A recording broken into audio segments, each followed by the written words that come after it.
A bittersweet homecoming.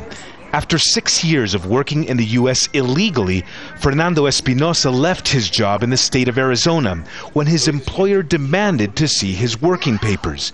He had none and decided he and his family should return to Mexico.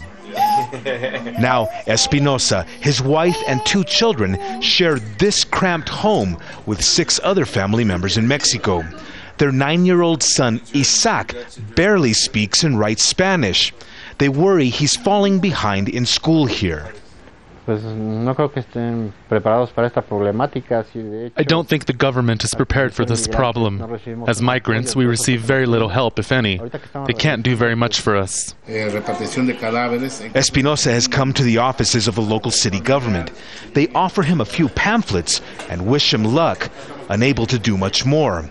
Observers say some 7,000 Mexicans are being deported from the U.S. every day, many caught in a growing number of workplace raids. A lot of people are fearful as well because they hear about these raids, so they don't want to be separated. Many families send their kids to school in the morning, and when the kids come home, the parents are no longer there. So they don't want that to happen to their families, so they are saving their money, they are packing their things so they can come together as a family.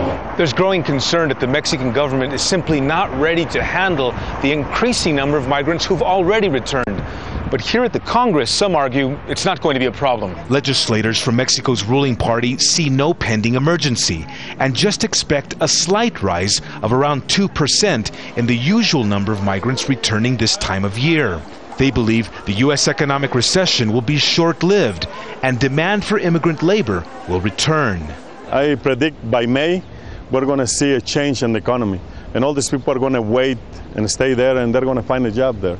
Meantime, tens of thousands of returning migrants like Fernando Espinosa must compete for scarce jobs with an ever-growing number of deported workers arriving from the United States.